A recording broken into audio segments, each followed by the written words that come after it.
থেকে একটা পাথর নেমে গেল।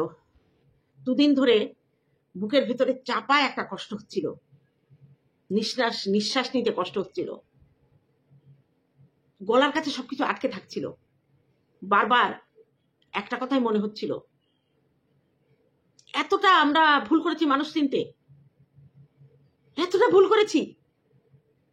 এতদিন ধরে যাকে সাপোর্ট করেছি, যে যার এই সরলতার জন্য, যার এই পরিবারের প্রতি নিজের যে অবদান, ভালোবাসা, অটুট বন্ধন, এটার জন্য যাকে ভালোবেসেছি, তার পরিবারের সকল সদস্যদের সঙ্গে মানিয়ে নেওয়ার জন্য যাকে ভালোবেসেছি, তার স্বামীর পাশে থেকে স্বামীকে, অসুস্থ স্বামীকে নিয়ে কিভাবে নিজেকে সুখী রেখেছে সেগুলো দেখার জন্য, সেই মানুষটা 3টে ভিডিও করলো, নিতে পারছিলাম না, ভেতরে কষ্ট হচ্ছিল, আবার দেখে সহ্য করতে পারছিলাম না।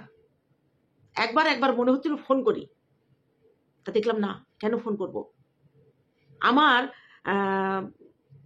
যা বক্তব্য আমি বলবো। আজকে সেই চাপা কষ্টটা না, বুক থেকে একটা পাথর নেমে গেল। কণিকা, উজ্জ্বল দুজনে বসে তারা বলে দিল যে এটা তাদের স্ক্রিপ্টেড ছিল, তার মানে তারা জেনে বুঝেই নাটকটা করেছে। অবাক হয়ে গেলাম যে আমরা ভুল করিনি, অনেকটা স্বস্তি পেলাম। আমরা ভুল করিনি, আমরা মানুষ চিনতে একদম ভুল করিনি। খাঁটি সোনা খাঁটি থাকে, সে যত জল কাদায় পড়ে যাক, বছরের পর বছর, যুগের পর যুগ মাটির তলায় থাকলেও সে যেদিন তার আত্মপ্রকাশ করে, তার যে ঝিলিকটা, সেটা দেখেই মানুষ চিনতে পারে এটা খাঁটি সোনা। হ্যালো বন্ধুরা, কেমন আছো? নিশ্চয়ই সকলে ভালো আছো, আমিও ভালো আছি। আজকে উজ্জ্বল কণিকা অনেক কিছু আঙুল দিয়ে, চোখে আঙুল দিয়ে দেখিয়ে দিল। আর ওই যে কালকে শুনছিলাম না, নৈতিক জয়, নৈতিক জয়। তোমার জয় হয়েছে। কিসের জয়? কিসের জয়? মিথ্যাকে কখনো বারবার বলেও সত্যি প্রমাণিত হয় না।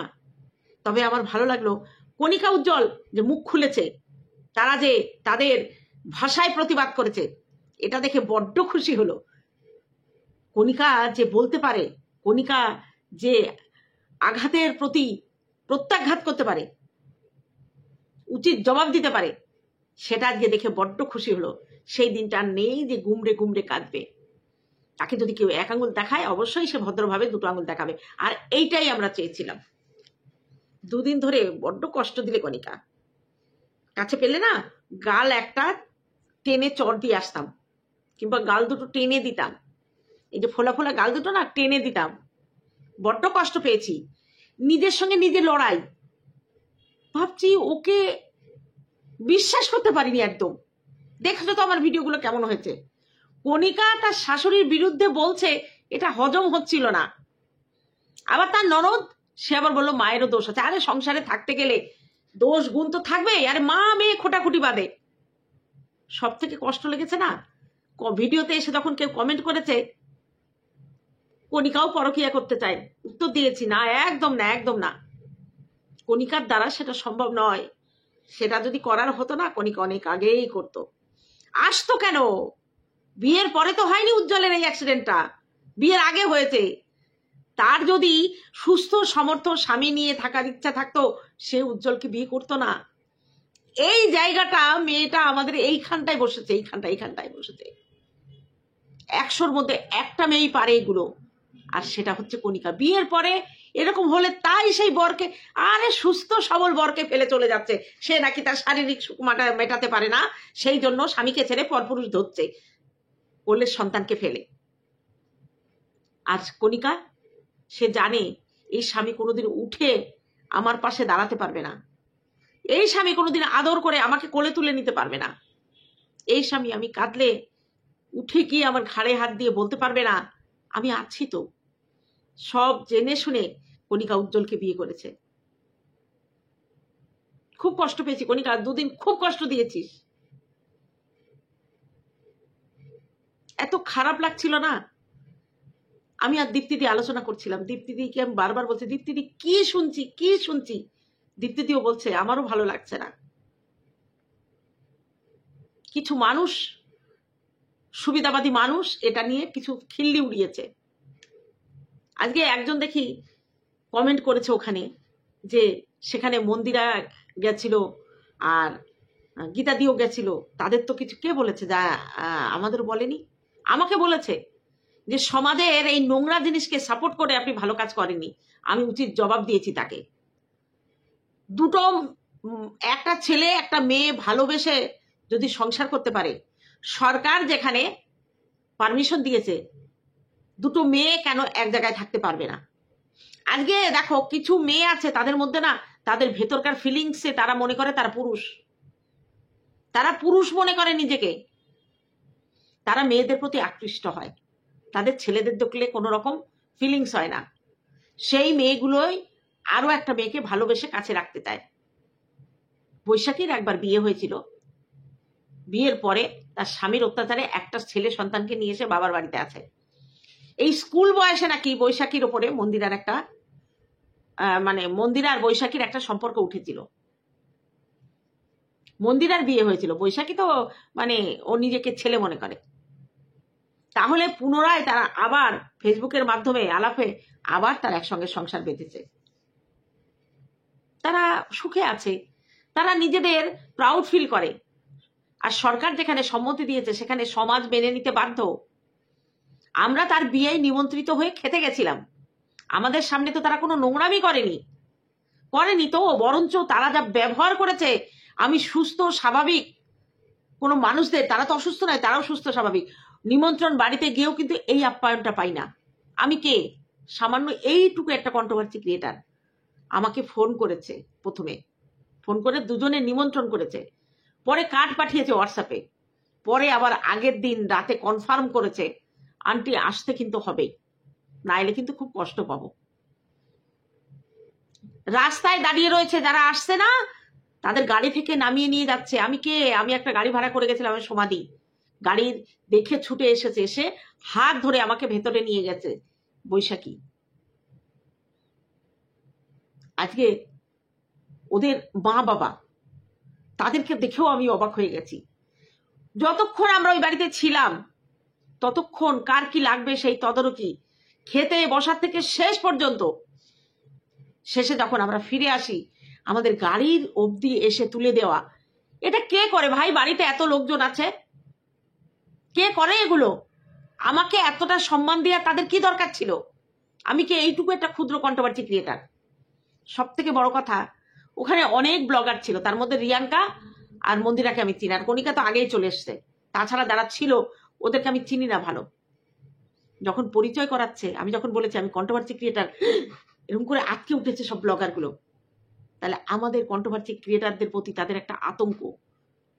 বলছে ও আন্টি আমাদের নিয়ে কন্ট্রোভার্সি করবে না তো? আমি বলছি কন্ট্রোভার্সি করবো না কেন? যদি সেরকম কোনো পাই, সেরকম কোনো যদি ফাঁক ফোকর পাই, অবশ্যই সেখান দিয়ে আমরা ঢুকে পড়বো। মিথ্যে কথা বলো না, নর্মাল ব্লগ দিয়ে যাও, আর কন্টেন্ট যদি থাকে তাহলে তো করবই। তাহলে কি হয়েছে? আমাকে বলেনি? আমাকেও বলেছে। কিছু মানুষ আছে যারা নিজেরা এইসব ভিডিও দেখতে ভালোবাসে। আজকে তোমরা প্রমাণ দেখো, কণিকার ভিডিওয়ে 10,000, 7,000, 8,000 করে ভিউ হয়। এই 3টে ভিডিওতে কত ভিউ হয়েছে? কেন? কিসের জন্য? আজকে যখন ও ক্লিয়ার করে দিল, কালকে থেকে কি সেই এই 3টে ভিডিওর মতো ভিউ হবে? অ্যাকচুয়ালি ভিউয়ার্সরা, খুব অল্প সংখ্যক ভিউয়ার্সরা ভালো জিনিস দেখতে চায়, আর বেশিরভাগ ভিউয়ার্সরা নোংরা জিনিস দেখতে চায়। যার জন্য কণিকার কত ভিউ হয়েছে আমি বলে দিচ্ছি। 5 দিন আগে, 5 দিন পরের থেকে ওরা এই কন্ট্রোভার্সি ভিডিও 3টে ভিডিও করেছে, বিশেষ করে 1টা 2টো 3টে ভিডিও বেশি করেছে। 4 দিন যেটা 4 দিনের আগে যেটা করেছিল সেটা সূচনা করেছিল, সেই সূচনায় ভিউ হয়েছিল 69,000। সূচনা যেটাই শুরু করেছিল সেটাই হয়েছিল 69,000, কিন্তু তার আগের ভিডিও 14,000, 24,000, 20,000, 17,000, 16,000, 19,000, 39,000 এই হচ্ছে তার ভিউ ছিল। আর এই 4টে ভিডিওতে প্রথম কন্ট্রোভার্সিতে হয়েছিল একটুখানি ছোঁয়া 69,000, তারপরেটা হয়েছিল 159,000,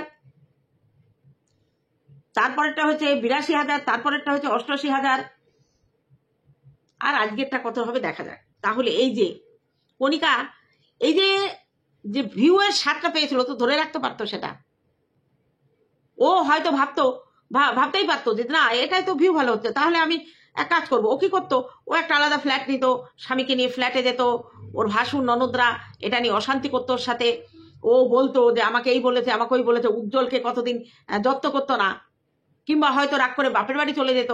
এরকম দেখিয়ে একটা বছরে কিন্তু সে আবার লাখ লাখ ভিউ কামাতে পারতো, কিন্তু সে কামায়নি।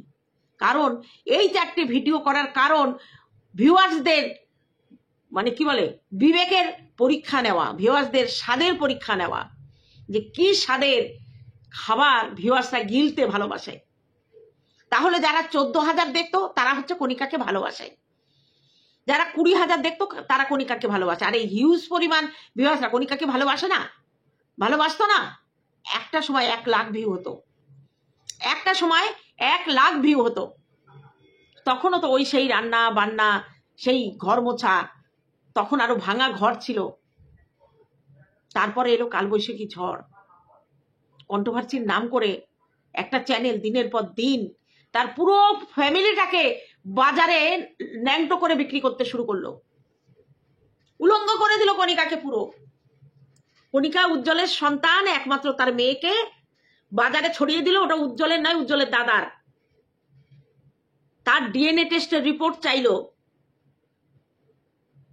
কণিকা যৌবনের এডিট করে, তার শাশুড়ি বাড়িতে থাকা তার ছেলের থেকে ছোট বয়সী একটা ছেলের সঙ্গে রাত্রিবাস করে। নাম দিল লুঙ্গি দাদা। লুঙ্গি দাদা লুঙ্গির তলায় নাকি ঢুকে থাকে। বিধবা হওয়া, সদ্য বিধবাকে লাল বেনারসি পরিয়ে উজ্জ্বলের মাকে বিয়ের ব্যবস্থা করা। উজ্জ্বলের ননদদের বাড়ি হচ্ছে, বাড়িতে জিনিসপত্র ঢুকছে, তারা নাকি নেতাদের সঙ্গে পার্টি অফিসে গিয়ে গোপন ঘরে বিছানা শেয়ার করে টাকা উপার্জন করছে। এইগুলো বাজারে প্রচার করা হয়েছিল। আর মানুষ খাচ্ছিল কিভাবে, উরি বাপরে। সে মানে ভাঙা কাঁঠালের উপরে যেমন গুই মাছি পড়ে, তেমনি করে মানুষ খাচ্ছিল। মানুষের রুচিও তো আছে না, রুচিও আছে। যারা ভালোবাসে কণিকাকে তারাও গিয়ে দেখতো যে কতটা নৃশংসভাবে কণিকাকে এইগুলো বলা হচ্ছে। আর দিনের পর দিন কণিকা কেঁদেছে, কোনো প্রতিবাদ করেনি। ওখানে আরো মজা হয়ে গেছে, একটা স্ট্রাইক দিয়েছিল তার মাতৃত্ব নিয়ে প্রশ্ন করার জন্য। একটা স্ট্রাইক দিয়েছিল, ওরে বাবা, সেই স্ট্রাইকটা পেয়ে তেলে বেগুনে জ্বলে উঠে তার 10 গুণ আক্রমণ করেছিল। প্রতিদিন সকালে, দুপুরে, সন্ধ্যায়, রাতে 4টে করে ভিডিও নামতো ওদের নিয়ে। ওদের ফুল ফ্যামিলিকে এক একবার করে ধরে উলঙ্গ করে বাজারে রেট হিসাবে বিক্রি করত। মামনির স্বামীকে বলতো যে উলঙ্গ পাঠা, সে খালি গায়ে থাকলে উলঙ্গ পাঠা বলতো। তার নিজের স্বামীও কিন্তু বেশিরভাগ সময় যতদিন ক্যামেরা দেখেছি খালি গায়ে দেখেছি। কোয়েল একটা বাচ্চা টিনেজার মেয়ে, সে নাকি প্রেম করে, সে নাকি স্কুলে যাওয়ার পথে প্রেম করে, আসার পথে প্রেম করে। তার নাকি চরিত্র খারাপ। স্কুলে মেয়েটা গিয়ে প্রশ্নের সম্মুখীন হতো। ওই পাড়ার লোক নাকি ওদের 2 ভাইকে পে দিয়ে বৃন্দাবন করেছিল। উজ্জ্বলের নাকি কোনো অ্যাক্সিডেন্ট হয়নি, তাকে নাকি হচ্ছে গণধোলাইতে ওই অবস্থা হয়েছে। কয়েকদিন তো উজ্জ্বলের বৌদির নামে একটা ফেক অ্যাকাউন্ট বের করে ওর কাছে কমেন্ট করতো যে তার স্বামী তাকে অত্যাচার করে, তাই সে তার মানে দেওরের বোর সঙ্গে সম্পর্ক বাড়িয়ে আমার সঙ্গে সম্পর্ক রাখে না। মানে কণিকার যার নামে একটা ফেক অ্যাকাউন্ট করে ওর চ্যানেলে গিয়ে ওইগুলো বলতো। এই ফেক অ্যাকাউন্টগুলো ক্রিয়েট করা হতো, ক্রিয়েট করা ওর ওখানে। এখনো কোনো ব্লগারকে যদি ও মনে করে যে ধুলিসাৎ করে দেব, ও একটা ভিডিও করে ছেড়ে দেবে। ওর ভিডিও দেখে যে নরক খাদকগুলো, যে নোংরা ভিউয়ার্সগুলো, তারা গিয়ে তার জিনা হারাম করে দেবে। হ্যাঁ, তাহলে কি তোমরা বলো ওর এত পাওয়ার? শোনো, নোংরামি সবাই করতে পারে, আমি করতে পারি না, আমি বলতে পারি না ওইসব কথা, আমি জানি না।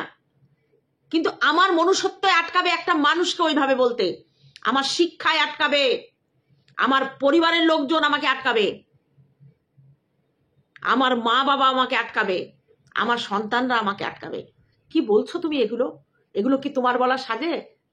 একটা মেয়ে, তার কোথাও কিছু দেখা যাচ্ছে না, তাকে নিয়ে বলছে। অথচ যে মেয়েটা সংসার ছেড়ে পরকিয়া করে অন্য পুরুষের সঙ্গে সংসার করবে বলে ফ্ল্যাট ভাড়া করেছিল, তখন তাকে সঙ্গ দিতে চলে গেছিল। স্বামীকে না জানিয়ে ট্রেন থেকে পড়ে হাত ছুলে গেছিল, মোবাইল স্ক্রিন ভেঙে গেছিল, তা সত্ত্বেও সেখানে গিয়ে পৌঁছেছে কিসের জন্য? রসদ কন্টেন্ট। সেখানে গিয়ে সে দেখেছে নিজে যে একটা ঘরের বউ আর একটা ছেলের সঙ্গে পাশের ঘরে নোংরামি করছে, ও পাশের ঘরে থেকে সেটাকে পাহারা দিয়েছে। আবার সে সতীত্বের বড়াই করে যে সৎ, সে সত্যি, সে জানতো না, এগুলো মিথ্যে বলেছে ভিউয়ার্সদের। এমন বেহায়া ভিউয়ার্স, তারা গিয়ে আবার সেটাকে অ্যাপ্রিসিয়েট করেছে। আর কালকে কেঁদে কেঁদে বলছে আমি কি বলেছি, আমি তো সত্যিই বলেছি, সত্যের জয় হয়েছে, নৈতিকতার জয় হয়েছে। এটা নৈতিক জয়, তাই না? এটা নৈতিক জয়। কিছুই বলনি। এইসব কথাগুলো কোথা দিয়ে হয়েছে? একটা সন্তানকে প্রশ্নবোধক চিহ্ন দিয়ে বলেছে তোমার বাবাকে, ডাক্তারকে ইঙ্গিত করে বলেছে কোন ডাক্তার তোমার এই বাচ্চা হওয়ার জন্য ট্রিটমেন্ট করেছে, দেখাও, প্রমাণ দেখাও। কেন প্রমাণ দেখাবে? তুই কি প্রমাণ দেখিয়েছিস? দিল্লিতে কত চিকিৎসা করেছিস, তার একটা মাত্র কাগজ তুই দেখাসনি। তোর ভিউয়ার্সরা তোকে বারণ করেছে, আর কণিকার ভিউয়ার্সরা সেগুলো বলেছে কণিকা তুমি দেখাও। তুই বলেছিস, তুই বলেছিস। জ্বালা কণিকা আমাদেরও যায়নি, জ্বালা আমাদের যায়নি। এই যে আজকে যে তুমি কতটা আমাদের মাথা থেকে বোঝা নামিয়ে দিলে, তুমি নিজে জানো না। তোমার উপর রাগ হয়েছে, ক্রোধ হয়েছে দুদিন। কি করছে কি কণিকা? এটা কি করছে? কণিকার সঙ্গে এটা যায় না। কণিকা তার নিজের শাশুড়িকে মায়ের থেকে বেশি ভালোবেসেছে। কোথাও গেলে, সেদিন আমি নিজে চোখে দেখেছি কৃষ্ণনগরে বৈশাখীর বাড়িতে, আর মাসিমা, মানে মাসি না, দিদি ভাই এত ভালো। আমি বলেছি দিদি ভাই তুমি ওই কাটা রান্না করো না, দেখে আমার লোভ লাগে। আমাকে বলেছে তুমি যাবা কবে দিদি আমার বাড়িতে? আমি তুমি আমাকে চেনো? বলে 2 বছর আগে থেকে তোমার ভিডিও দেখি, এখনো দেখি। জড়িয়ে ধরেছিলাম তাকে। সেই মানুষটার নামে কণিকা বলছে আমি বিশ্বাস, আমি মেনে নিতে পারছিলাম না। আজকে উজ্জ্বলের জন্য কণিকার থেকে ভালো মেয়ে আসবে, এটা নাকি কণিকার শাশুড়ি বলেছে, মেনে নিতে পারছিলাম না, প্রতিবাদ করেছিলাম। কিন্তু সেই প্রতিবাদের ভাষায় কখনো নোংরামি ছিল না। বুঝিয়েছি কণিকাকে, কণিকা এরকম করো না। বারবার আলোচনা করেছি কো ক্রিয়েটারদের সঙ্গে, কোনোদিন এইভাবে আমি আলোচনা করি না। আমার কন্টেন্ট আমি কাউকে জিজ্ঞেস করে করি না, আমার মতো করে করি। বারবার দীপ্তিদিকে বলেছি, দীপ্তি কি হচ্ছে এগুলো, তুমি কণিকাকে কিছু বলো, বোঝাও। বলছে না, আমি ফোন করব না, ফোন করব না। ওরা কি করছে শেষ পর্যন্ত দেখি। বারবার বারবার নিজেকে প্রশ্ন করেছি আমি কি দেখছি, ফোন করতে গিয়েও করছি না। আজকে সত্যি তোমাদের দেখে রাগ হচ্ছিল আমার, যে আমাদের এত কষ্ট দিলে তুমি তোমার ওই নোংরা ভিউয়ারদের জন্য আমাদের এতটা কষ্ট দিলে। দেখেছি দিনের পর দিন কিভাবে তোমাদের আক্রমণ করা হয়েছে, এবং দেবদূতের মতো রমারিনী তোমার পাশে এসে তোমাদের হাতটা ধরে আজকে তোমাদের এগিয়ে নিয়ে যেতে সাহায্য করেছে। আজকে চ্যানেলটা 10,000-এ নেমেছে। বলেছিল আমি যদি 10,000-এ না নামাতে পারি তাহলে আমিও কন্ট্রোভার্সি ক্রিয়েটার না। একটা মানুষকে না তোলা যায় না, একটা মানুষকে শেষ করে দেয়া যায়, একটা মানুষকে শেষ করে দেয়া যায়। নোংরা কথা বললে ভিউ বেশি হয়, নোংরামি দেখালে ভিউ বেশি হয়। আজকে আমরা কি দেখছি? নিজের সন্তানকে ফেলে এসে পরপুরুষের সঙ্গে ঢলানি ঘলানি করছে। তার পরিবার মেনে নিয়েছে, আর সেই জায়গায় গিয়ে তাকে সাপোর্ট করছে। কত বড় সৎ ক্রিয়েটার, কত বড় নৈতিক জয় তার। আজকে কণিকা যে কাজটা করতে, নাটকটা করছিল, আমরা মেনে নিতে পারছিলাম না। কণিকার মা নিশ্চয়ই মেনে নিত না, মেনে নিচ্ছিল না এটা। আমরা কে? কণিকার ভিডিও দেখি, কণিকাকে ভালোবাসি, এইটুকু জাস্ট। তাছাড়া তো কিছু নয়, রক্তের কোনো সম্পর্ক নয়, কোনো আত্মীয় নয়, কোনোদিন দেখিনি, প্রথম সেদিন দেখলাম। সে যখন এটা করছে মেনে নিতে পারছি না, মেনে নিতে পারিনি। তাকে বলেছি, বুঝিয়েছি, কষ্ট পেয়েছি, ভিডিও করতে গিয়ে চোখে জল বেরিয়ে গেছে, অথচ তাকে একটা গালি দিতে পারিনি, কারণ তার সঙ্গে সেগুলো যায় না। বিশ্বাসটা বড় একটা শক্ত খুঁটি। যেমন মৌকে আমরা কোনোদিনই ভাবতে পারবো না মৌ কোনো নোংরামি করবে। বিশ্বাস, এটা বিশ্বাস, এই বিশ্বাস অর্জন করতে সবাই পারে না। অনেকের অনেক ভিউ আছে, কিন্তু ভালোবাসা, বিশ্বাস অর্জন করতে কিন্তু অনেকে পারেনি। আজকে মন্দিরা নোংরামি করেছে, গাল খেয়েছে। আজকে সে ভদ্রভাবে সংসার করছে, তাকে আর গাল দিচ্ছি না, কিন্তু তবুও তার উপরে বিশ্বাস রেখেছি। কোথাও যেন কোথাও একটা প্রশ্নবোধক এসে যায়, এবং সেই প্রশ্নবোধক চিহ্ন হঠাতে পারবে একমাত্র মন্দিরা, আর সে চেষ্টা করে চলেছে, তাকে সুযোগ দিয়েছি আমরা। কিন্তু কণিকার তো সেরকম কোনো দুর্নাম নেই না, কণিকাকে কেউ কিছু করতে দেখেনি, তারপরেও তাকে নিয়ে এত কিছু হয়েছে। আর মন্দিরা যেখানে নোংরামি করেছে, যেখানে ওই এখনো ভাঙাটিন যে নোংরামি করছে, তাকে সাপোর্ট করছে গিয়ে। কিসের জন্য এই সাপোর্টগুলো? নিজের স্বার্থে, তো নিজের চ্যানেলের স্বার্থে। বারবার তারা কমিউনিটিতে দিয়েছে, তাকে ভিউ কামিয়েছে, আবার তাদের বিরুদ্ধে বলেও ভিউ নিয়েছে। আজকে কেন এগুলো? কেন আজকে কাটতে কাটতে বলছে নৈতিক জয়? আরে নৈতিক জয় দেখার তো এখনো বাকি আছে, নৈতিক জয় দেখার এখনো বাকি আছে। আজকে আমার মনে পড়ে কণিকার শ্বশুরের বাৎসরিকে সন্দীপ গিয়েছিল তার ফ্যামিলিকে নিয়ে, সন্দীপের ফ্যামিলিকে বউকে নিয়ে 3-4টে নোংরা ভিডিও করা হয়েছিল, যে নোংরার বাড়িতে যায় তারাও নোংরা হয়। অথচ দেখো কণিকা কিন্তু কোনো নোংরামি তার প্রমাণ হলো না, কণিকা যে কণিকা সেই কণিকা থাকলো। আর সেই মহিলা আজকে পরকীয়া করতে গিয়ে স্বামীর কাছে ধরা পড়ে এখন সে পরপুরুষের কাছে দেই দেই করে নৃত্য করছে। আজকেও তাকে ক্লিন চিট দিচ্ছে। কেউ দেখেছো ফোকলার সঙ্গে ফুকরি গেছে? অনেকে দেখেছে, দেখেনি তাই না? সেই রাম মন্দিরের থেকে আসার সময় বাসে দেখেনি? অনেক জায়গায় প্রমাণ করে দিয়ে ও নিজেই তো বলেছে, ও নিজেই কমিউনিটি পোস্টে ওই নোংরা সম্পর্ক স্বীকার করেছে। আবার দেখার কি আছে? দেখার কি আছে? বলেনি অন্য চ্যানেলে গিয়ে? ওই ফোকলা বলেনি যে আমার কাছে আছে? বাপের বাড়ি থেকে যখন তাড়িয়ে দিয়েছিল, কার বাড়িতে ছিল? ভিক্ষামার বাড়ি, কাজকলা। ও বলছে ভিক্ষামার বাড়ি, আবার এদিকে ফোকলা নিজে বলছে আমার দায়িত্ব আছে, আমি ঘর ভাড়া করে দিছি। এখনো দেবশ্রীর চ্যানেলে সেই সব ভয়েসগুলো আছে। আজকে যে ফোকলাকে চরিত্রহীন, লম্পট, নোংরা বলে একদিন নিজে ভিডিও করেছে, সে এখন আবার ফোকলার ক্লিন চিট দিচ্ছে। এই হচ্ছে আসল কথা। তা সত্যি কণিকা, উজ্জ্বল, তোমরা সত্যি আমাদের বাঁচালে। আমাদের মান সম্মান তোমাদের হাতে ছিল, কারণ আমরা যাকে সাপোর্ট করি সে খাঁটি সোনাই বেরোয়। ভুল মানুষকে আমরা সাপোর্ট করি না, ভুল মানুষকে আমরা সাপোর্ট করিনি, কোনোদিন আর করবো না। যদিও ভুলবশত 1-2 ভিডিও করি, পরে ভুল শুধরে নিয়ে সরে আসি, কারণ সত্যের পথে আছি। মিথ্যাকে, নোংরাকে, কোনো নোংরা জিনিসকে কোনোদিন সাপোর্ট করিনি, করবো না জীবন থাকতে না। আজকে নিজেকে প্রাউডফুল মনে হচ্ছে যে না, সত্যি আমাদের সত্যের জয় হলো। তোমরাও দেখেছো আজকে উজ্জ্বল কণিকা যে ভিডিওটা করেছে, অনেক প্রশ্নের উত্তর লুকিয়ে আছে ওখানে, অনেক কিছু বলেছে। আজকে কণিকাকে দেখে মনে হচ্ছিল এই কণিকা যদি 2 বছর আগে থাকতো তাহলে এত দূর এগোতে হতো না, ওদের চ্যানেলটাও নষ্ট হতো না। যখন শুনেছিলাম না কণিকা উজ্জ্বল তোমাকে ভালোবাসে না, তোমাকে উজ্জ্বল তোমাকে সাপোর্ট করছে না, তখন খুব রাগ হচ্ছিল তোমার উপর। সত্যি কথা বলছি, রাগ হচ্ছিল। উজ্জ্বল সেই ধরনের ছেলে যে কণিকা ছাড়া সে কিচ্ছু জানে না। ওই বাড়িতে একটা কথা হলে সবাই মিলে সেই সিদ্ধান্ত নেয়, আর সেখানে কণিকা বলছে আমার কোনো মর্যাদা নেই, আমি নিজের জন্য কিছু করিনি। সংসারে সবার জন্য করলে আলাদা করে নিজের জন্য কিছু করা লাগে না, কারণ সংসারটাই তো তার নিজের। সে তো ওই সংসারের সর্বোচ্চ ওপরে বসে সবাইকে জড়িয়ে নিয়ে বট গাছের মতো আছে, তাহলে তার নিজের কি লাগবে? সে যদি সবাইয়েরটা ভরিয়ে দেয় তা সে নিজেও ভর্তি হয়ে যায়। এটাই তো জানি আমরা, তাই না? কণিকা ভালো থেকো তুমি। ঈশ্বরের কাছে প্রার্থনা করি এই 2 ছেলে মেয়েকে তুমি কোনোদিন কষ্ট দিও না। খুব তাড়াতাড়ি তোমার সঙ্গে আমার দেখা হবে। এবার আমি তোমার কাছে যাব, আগাম বলে দিলাম, এবার আমি তোমার কাছে যাব। ভালো থেকো। আর উজ্জ্বলের মা, ও দিদি, মাছের কাটা কিন্তু খামু তোমার হাতে।